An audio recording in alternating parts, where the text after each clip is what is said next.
Thank you, Donald, and good evening, everybody. A wet day in London. I was at Lord's to watch the cricket. Not a ball was bowled. Big disappointment. Not much action there. But I tell you where there has been some action. The Boris burqa row. It is escalating today. Today, 100 British Muslim women wrote a letter to Brandon Lewis, the chairman of the Conservative Party, demanding that Boris Johnson be kicked out. They explained that whilst they accept that a majority of Muslim women do not wear the niqab or the burqa, they do because they believe it means they get closer to God. But there is, of course, a fair bit of debate over this, because interestingly, Taj Hargay of the Oxford Islamic Congregation wrote to the Times today saying there is no Quranic legitimacy for the burqa. And interestingly, we had other Muslim callers last night saying they don't like the burqa one little bit. However, part of the escalation is this letter has been received by the Conservative Party chairman. And not to be left out of proceedings, Metropolitan Police Commissioner Cressida Dick has been questioned about Boris's comments in an interview earlier today. Some people have clearly found it offensive.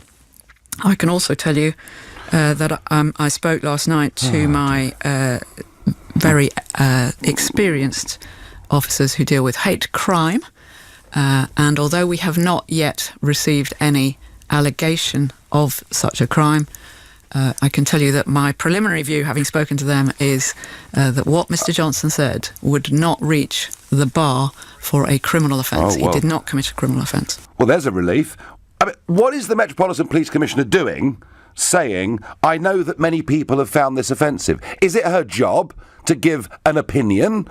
Is it her... I mean, doesn't she know herself, as the Metropolitan Police Commissioner, what constitutes a hate crime and what does not?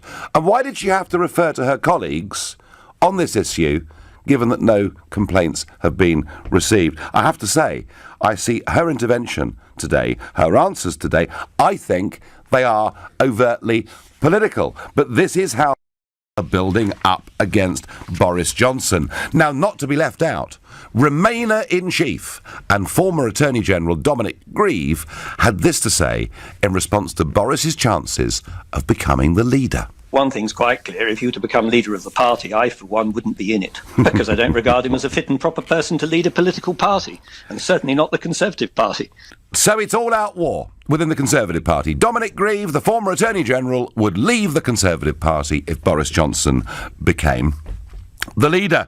And all of this on the day when it's been formally announced that an independent panel has been set up following complaints received by the party to find out whether Boris has breached the Conservative Party's Code of Conduct. Now, the Code of Conduct process is strictly confidential. We don't know who is going to be appointed to that committee, but if they find against Mr. Johnson, he could face suspension from the Conservative Party. He could, I'm not making this up, in extremis face expulsion from the Conservative Party. All of this, remember, for writing an article in the Daily Telegraph when he said that the Danes had just banned the burqa. He himself was not in favour of a burqa ban, but he did not like it, and he said women walked around looking like letterboxes or like bank robbers. My question to you is, what do the Tory party do next? Do you think, like 100 Muslim women, and clearly the implication from Dominic Grieve that basically they must suspend him or kick him out, or do you think the Tories couldn't survive without Boris Johnson, and that maybe they've already pushed this way, way further than they should, because their own membership won't support it, in which case, if you feel that way, text to 84850. Or maybe, do you think it's possible that Boris could find himself in another party? Maybe even set up his own party? Let me know. You can tweet using the hashtag Farage and LBC, @LBC, and of course, watch us on Facebook, as I know many of you do, and please comment there too. What should the Tory party do next? For once, I have to say, I'm asking you, because I just don't know. I think they've gone too far already. I think Mrs May, as I discussed last night, has gone way too far, wading in here, demanding an apology. It was interesting, wasn't it? We had Jacob Rees-Mogg on last night saying he thought that was absolutely wrong. I think they've got themselves in one hell of a mess. I think the vast majority of Conservative supporters, donors, the people that knock on doors, deliver leaflets, will think the party has frankly lost its marbles over this. I personally hope Boris doesn't back down. He's on holiday. Now, we don't know where. We're told it's abroad. I'll bet he's in a sort of French chateau somewhere, in a location where nobody is going to find him. But it's interesting, he certainly hasn't apologised as yet. Let's go to Andrew in Sheffield. Andrew, good evening. Good evening. So, do you think, the Prime Minister getting involved, now a formal disciplinary panel, Dominic Grieve saying he'd lead the party, are the Tory party getting this right, Andrew? I think they've shot themselves in the foot. Do you? Theresa May isn't known as Sharia May for nothing because she's done nothing. I've never heard her called that, but anyway. She's quite well known for it, but you could guarantee to get a response from her for criticising Islam. I don't know what's wrong with her, but I think she's trying to bring in an Islamic blasphemy law through the back door. Do you really? I do, yeah.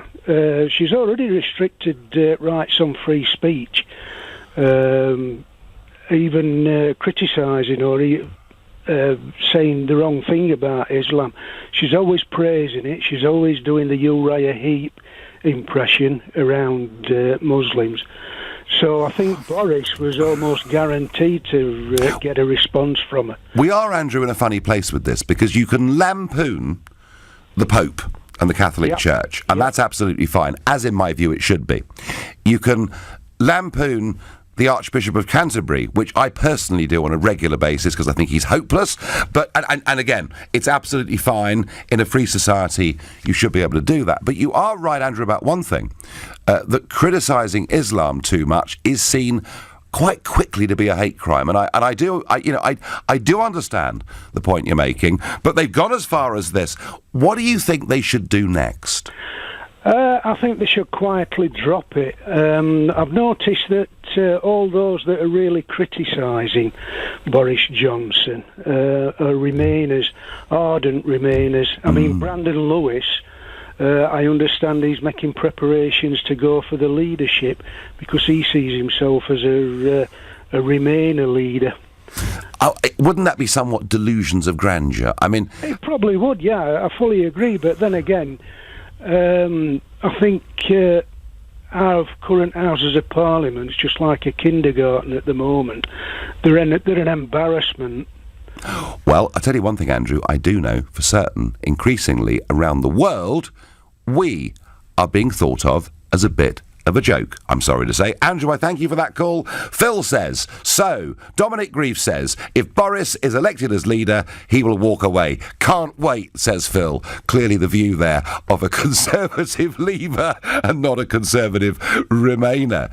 Boris Johnson has caused incitement to religious hatred. When I was a cop, that was a crime. Not sure what the chief means, says Richard. Richard, has he really caused incitement to religious hatred?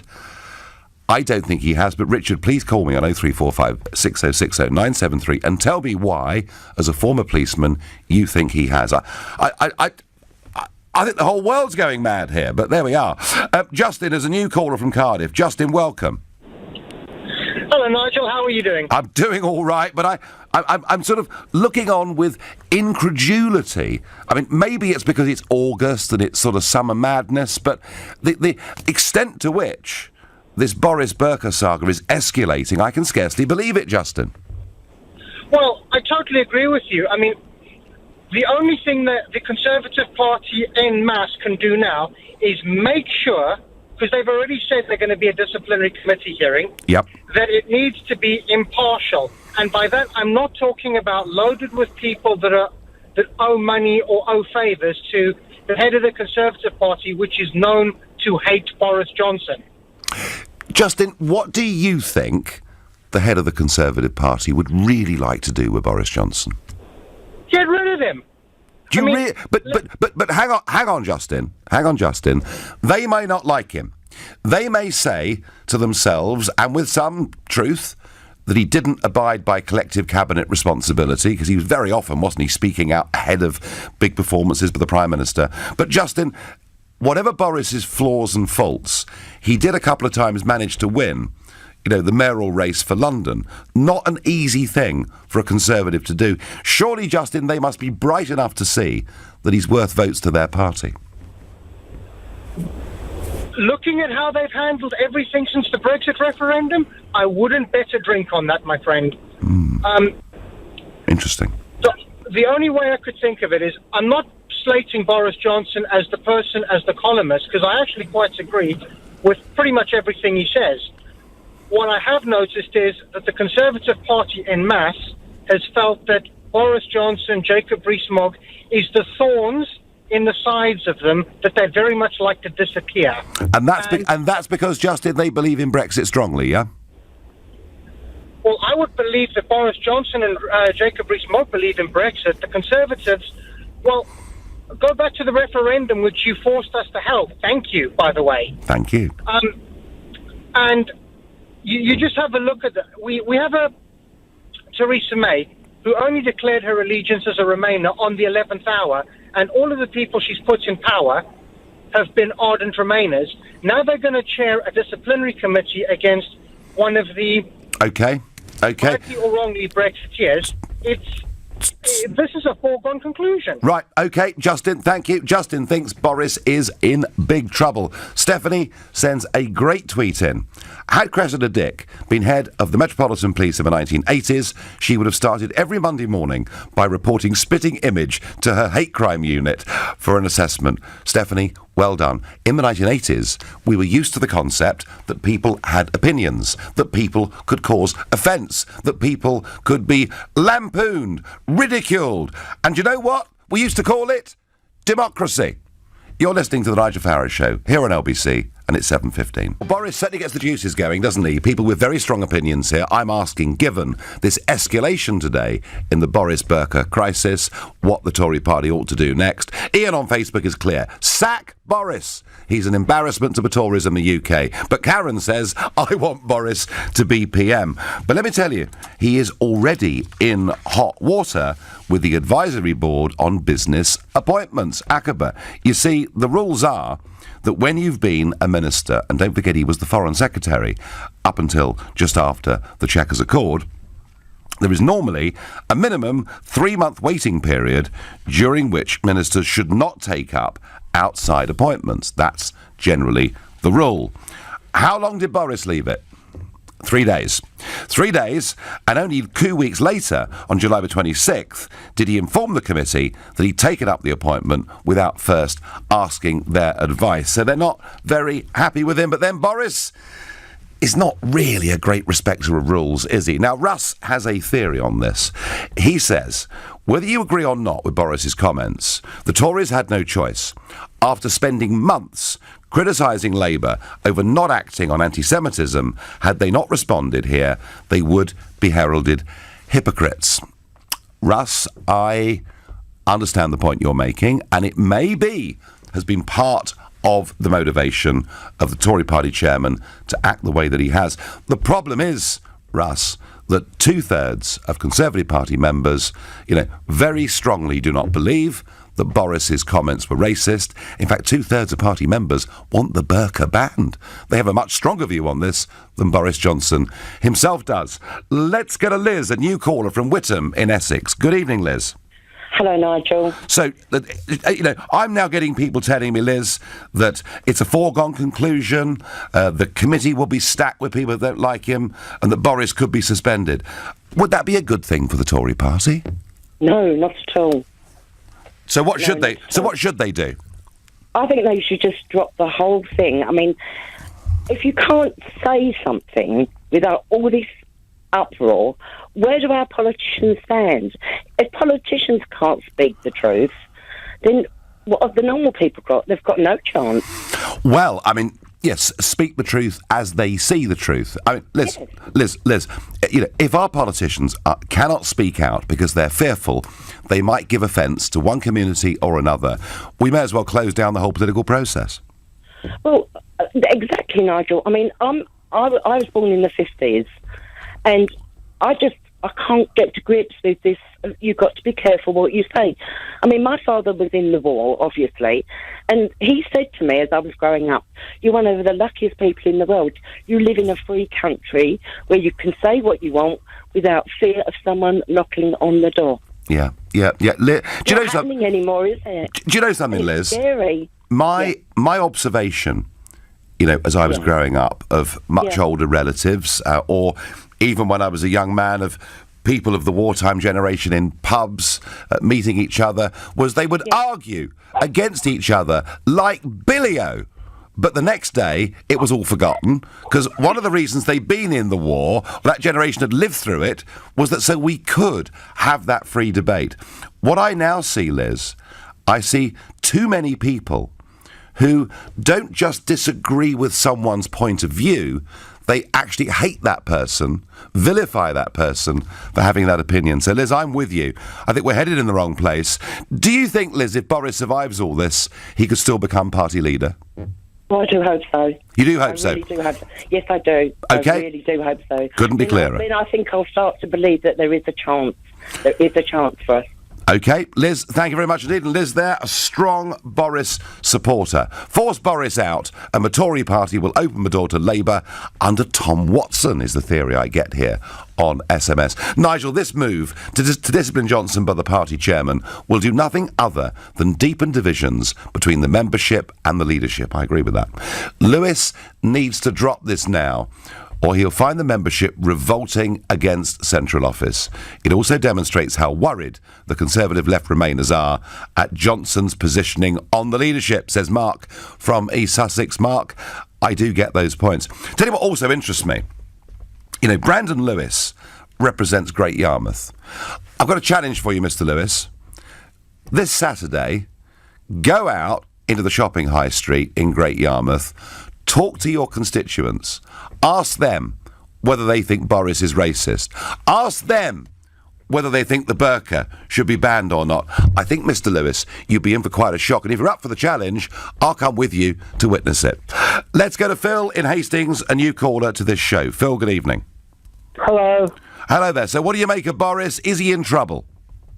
Yeah, he's bang in trouble with the Conservative Party. So where does he go? Oh, I think he'll go to the UKIP. Oh, do you? Yes, and he would make a brilliant leader for UKIP, and I think he would actually win the election. That's going on Brexit grounds. So Boris takes over UKIP. UKIP is not just the Brexit party, but it's got a big national figure running it, and it wins the election. Precisely. Do you really believe that, Phil?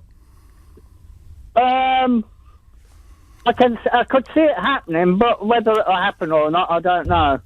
But do you think, would Boris, whatever your image of UKIP is, Phil, would Boris fit the UKIP mould? Yeah. OK, or maybe the UKIP mould would fit Boris. Phil, fascinating, thank you. What do you think, folks? Phil thinks that Boris could take over the leadership of UKIP. Would Boris be at home leading UKIP? Please text and tweet. Give me your opinions on that. Call me on 0345 6060 973, because it could be, maybe one or two of the people who've called me tonight are right. Maybe he is in real trouble. Catherine is a new caller from Exeter. Good evening, Catherine. Good evening, Nigel. So, things are not looking very pretty for Boris. Is this the right direction of travel for the Tory party? Unfortunately, I think the Tory party are moving further left. Because the Labour Party have moved left, they're heading more to a centrist point. Right. Poor old Boris and Jacob haven't had the memo. They've been left behind in Conservative waters with nobody to back them up. Although, Catherine, Boris has never been particularly right-wing, has he? No, but compared to what the Conservative Party is now, he is. So where would you put the Conservatives on the spectrum? You're saying they're now bang in the middle, yeah? Yeah, I would. They're very liberal now. They're not sort of standing up for the sort of views of those leaning to the right. Do you lean to the right, Catherine? Yes. Well, I did. So, But there's nowhere for me to go now, so so you feel disenfranchised by Mrs May's Conservative Party? unfortunately, yes. So you're hoping and praying that Boris survives and becomes leader from the sounds of it? Oh, I think, to be honest, it's going to take a new party because pretty much Theresa May is doing to the Conservative Party what Tony Blair did to the Labour Party. But the Labour Party held together. They had to rebrand. Yeah. Now they've come back and they're even further left than we ever imagined they could be. Right. So is it really possible that a new Conservative Party emerges a genuine Conservative Party emerges in British politics? And if it did, Catherine, would Boris be the man to lead it? Boris could lead it. I'd rather not, to be honest, but I think it would be nice if maybe UKIP could take a little sidestep towards where the Conservatives were. Uh-huh. So, and maybe we could find room for him there. So UKIP you see as a little bit too much to the right, do you? Yeah, unfortunately I do. Okay. I have voted for UKIP, I will admit, but yes, a little bit too far right for me. Well, if UKIP are too far right for you, and the Tories are too far left for you, sounds to me, Catherine, like there's a great big gap there, and maybe you're right. Maybe somebody will fill it. Fascinating. Great call. Thank you very much indeed. Nigel, Boris is the future of the Tory party. Without him, they are doomed, says Tony. Tony, if they suspend him, and he decides that this is just too humiliating, there are stacks of other things he could do in life.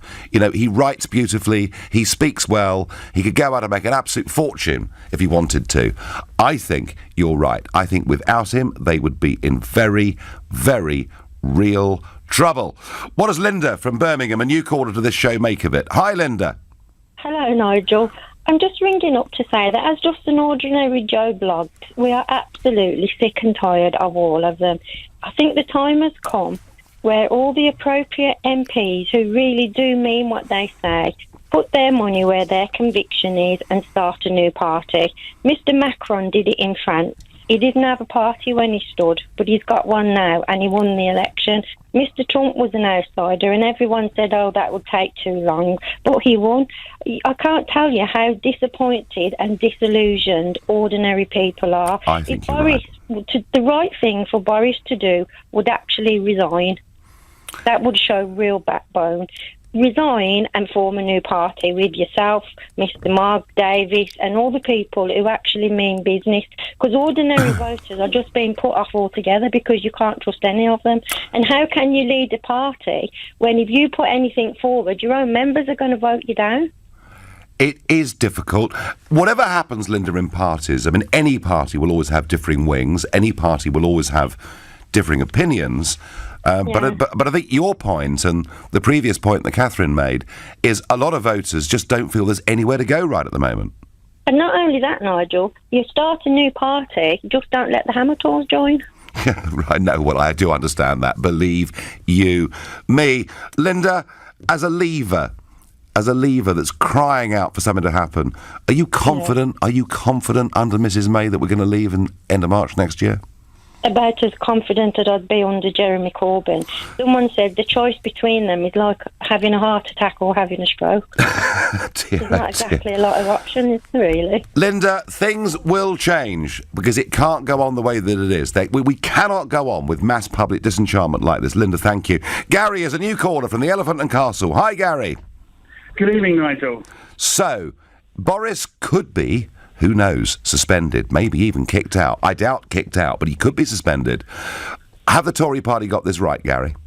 No, I think they've got it very wrong. I think they're in danger of becoming the Labour Party under Neil Kinnock, where every decision the leader makes just seems to further alienate the public and their own supporters. One other quick point as well, Nigel. I'm surprised nobody has beaten me to this. The Labour Party has an MP that has said far more outrageous things, considered to be racist by some and to be stupid by others. Diane Abbott, and there's barely a ripple of criticism, and yet Boris gets this horrendous furore when he says things. What a difference. Well, Diane Abbott does get severe criticism, but very often when she does, we're told the critics are doing it because they're racist, which is a strange world. Gary, thank you. You're listening to the Nigel Farage Show exclusively on LBC. It is now 7:32 and time for the news with Thomas Watts. Boris Johnson faces a disciplinary panel. They could, if they find against him, finish up with the Conservative Party suspending him or, in extremis, though I doubt it, kicking him out of the party. Wow. Would that be a good thing for the Conservative Party? What ought they to do in this situation?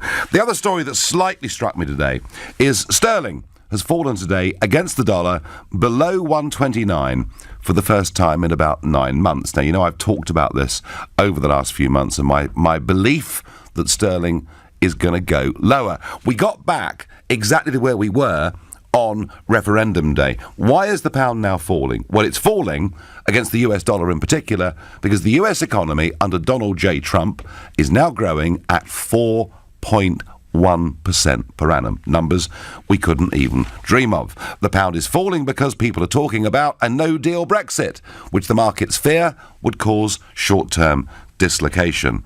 The pound is falling because of a fear of Jeremy Corbyn becoming the leader of this country, although since the anti-Semitism row, I think that factor has reduced. The real reason the pound is falling because we have a government in crisis, and I think the markets know and anticipate that coming up this autumn, you know, there could be some really, really tough days for this government. Is it a bad thing that the pound's going down again? Well, if you're holidaying in America, or indeed if you're buying euros going to Spain, you're going to get fewer of them. That holiday is going to be more expensive. But there is a silver lining to this cloud, and it is that it makes our exports much more competitive. It makes our exports cheaper and worth thinking. Last year, our exports were nearly £340 billion, which is the highest they've ever been. So falling pound is not all bad news. Back to Boris. Jeremy in Tunbridge says the Tories will try to get rid of Boris so that he can't challenge May for the leadership, regardless of the fact that Boris could turn the Tories into an electable party. They'd rather shoot themselves in the foot, is Jeremy's view. Marilyn says, I recently read The Churchill Factor, written by Boris Johnson. He is intelligent, writes in a way that is easy to understand, and has a tongue-in-cheek humour, as with the burqa. It is the Remainers' way of causing trouble and trying to stop him from becoming PM. Marilyn, I read The Churchill Factor by Johnson, and you know what? I agree with you.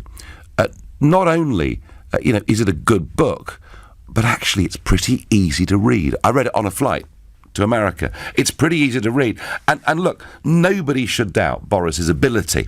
His ability as a writer, as a speaker, as a personality. I like Boris. I sometimes politically find him very frustrating. I'm never quite sure what he really believes in sometimes. But I just think anybody in the modern day with Conservative colours who can become Mayor of London must have just a little bit of electoral gold dust. That's my feeling on it. Right, Boris needs to lead it back to being Conservative, says Matthew. Well, you're not the first person, Matthew, to suggest that so far this evening. Let's go to Mark in Ipswich. Good evening, Mark. Hello, Jeremy. How are you? Hello. Sorry? I think. Hello, Jeremy. How are you? So why am I Jeremy? I'm missing the joke here, Mark. No, it's okay. Nigel.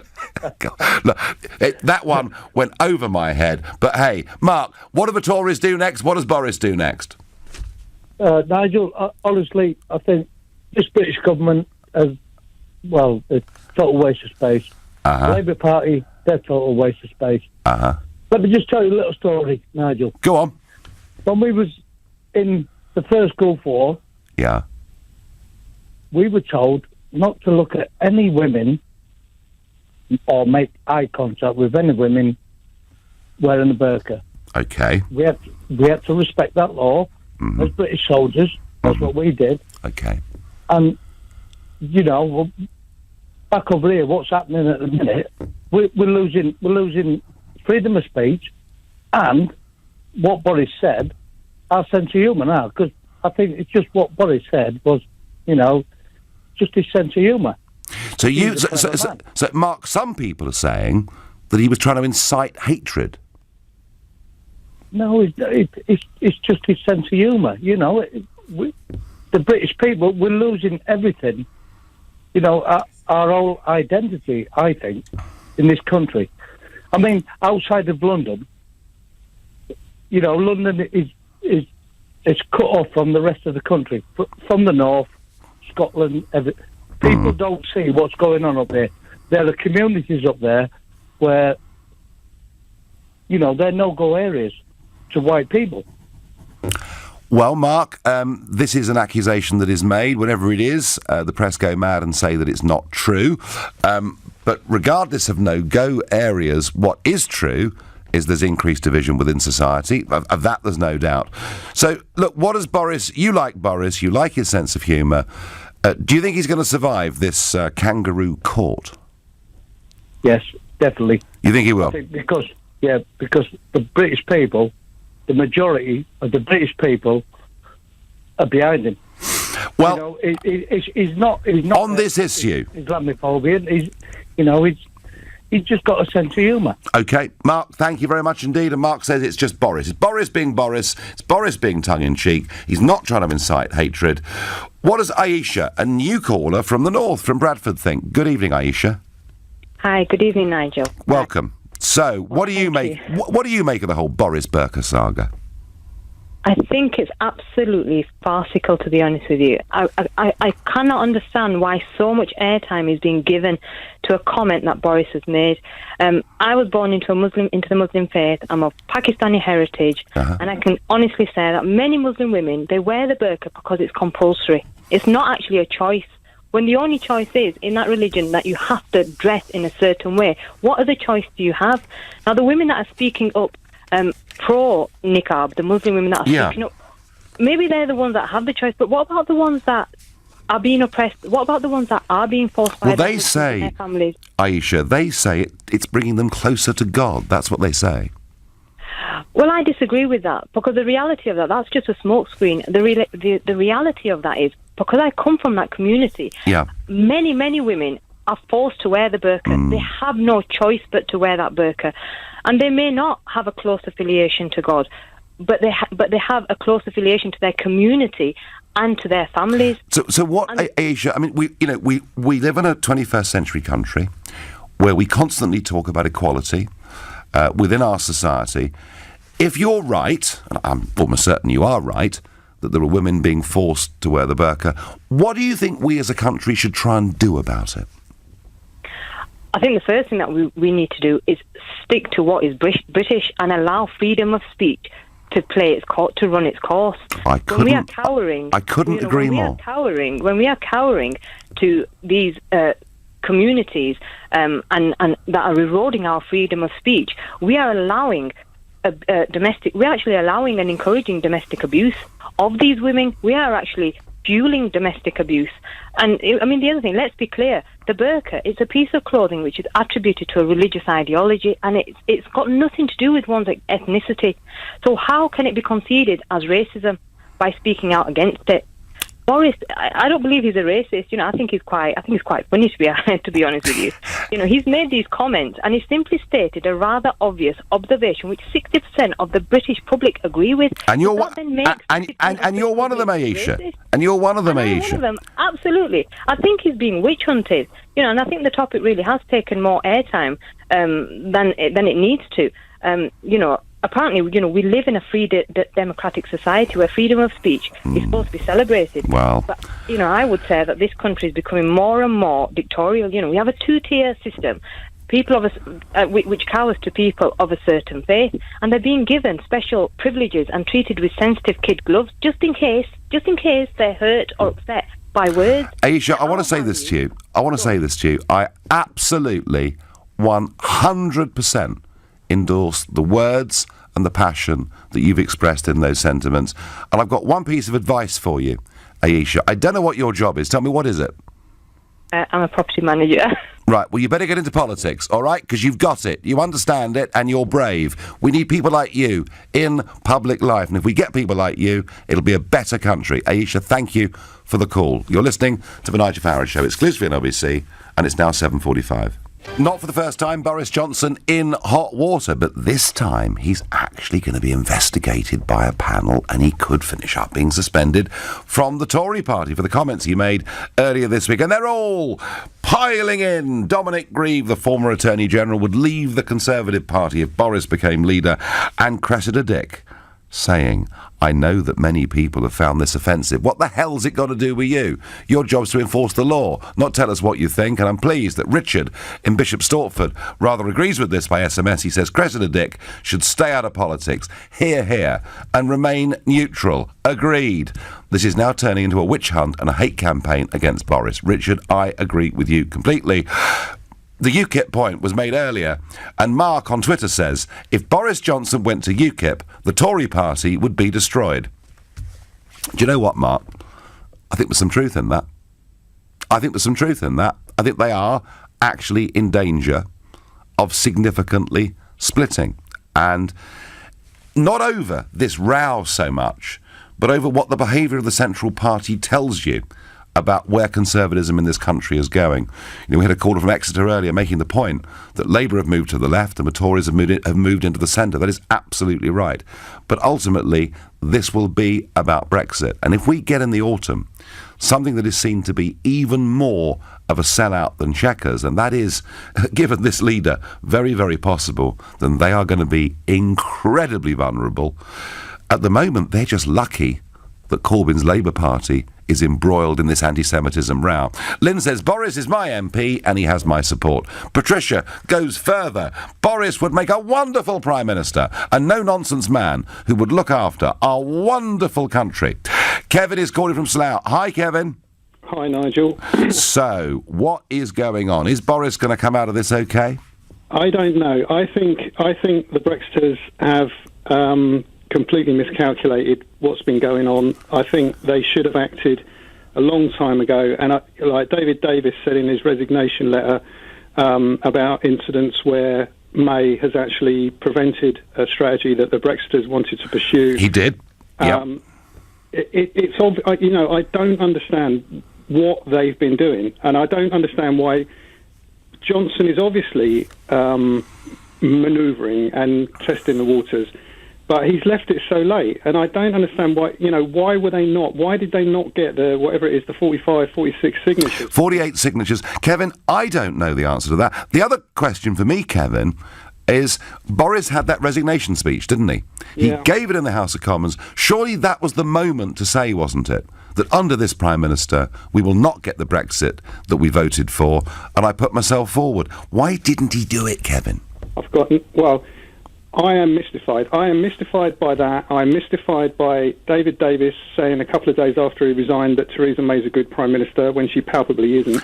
Yeah, but the party, Kevin. Remember, the party. Party loyalty matters more. Forget the country. It's the party that matters. Do you know, Kevin, I watched all of this, and I went through exactly the same thought processes you're going through now, back in 1993, at the time of Maastricht, and when I concluded that our politicians would rather put the interests of their political parties before anything else, that was why I got involved in UKIP. Well, I was going to mention this about Maastricht because this has basically been going on since Heseltine deposed Thatcher. Thatcher, I think, would have stood up against Maastricht. She was repositioning herself. Without a doubt, yeah. And Heseltine deposed her. May and Cameron and Major are all the descendants of Heseltine. Major refused to have a referendum on Maastricht, and that has basically caused the schism in the Tory party, and it's caused the schism in the country. And I just don't know. I don't know how. There needs to be a realignment on the right, as you're correctly saying. I can't see Johnson defecting to UKIP, to be honest, I'm not making any comment about Tommy Robinson, I've got my own views, but I cannot see him defecting to UKIP while Gerard Batten is flirting with Tommy Robinson. And this was the comment made earlier by somebody that she felt UKIP had gone a bit too far to the right.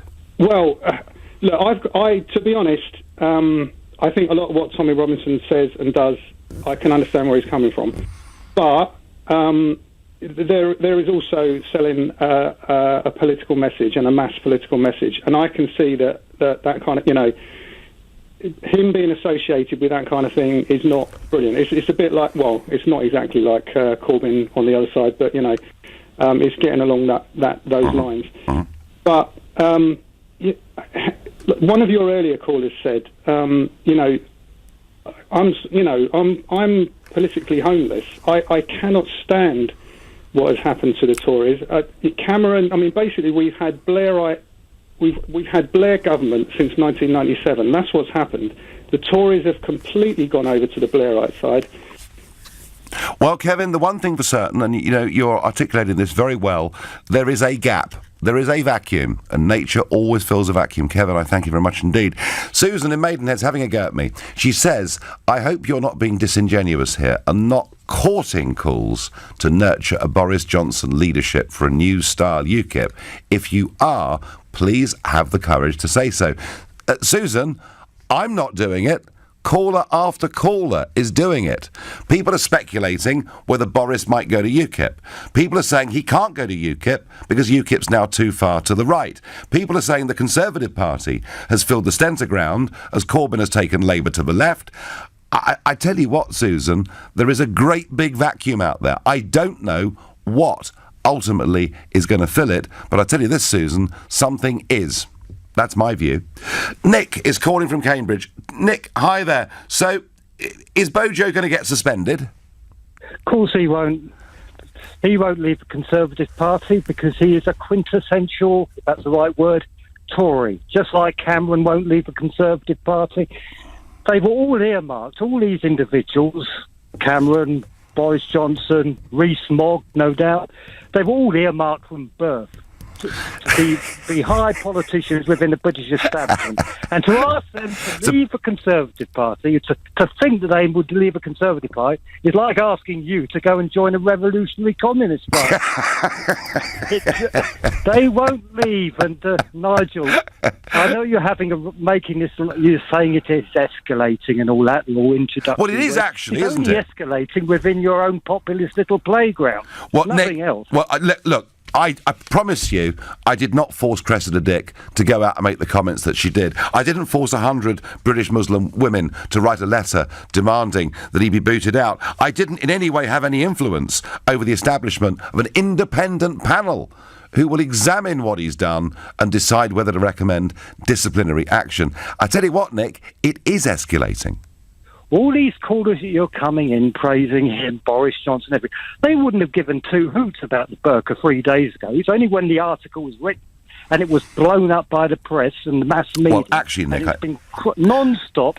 Nothing would have been said. Do you know, since he's done this deliberately, just to avoid the real issues like trade wars and the Brexit talks failing. It's all a diversion from everything else. Well, Nick, let me tell you, I've had plenty of callers this week who disagree with Boris. Plenty of callers who think he has got this wrong and has been offensive. But I will say a vast majority of people on this issue are on Boris's side. And that, Nick, is very much backed up by that remarkable Sky Data poll yesterday, showing 60% of the country have an opinion on this that is much stronger than Boris's. They want the burqa ban, Nick. Well, little things please little minds. If they haven't got anything more prominent to worry about in politics. All right. Well, some people care about a lot. Nick, I thank you. I've got time for one last quick call. Richard from Manningtree, time is tight. Good evening, Nigel. Good evening.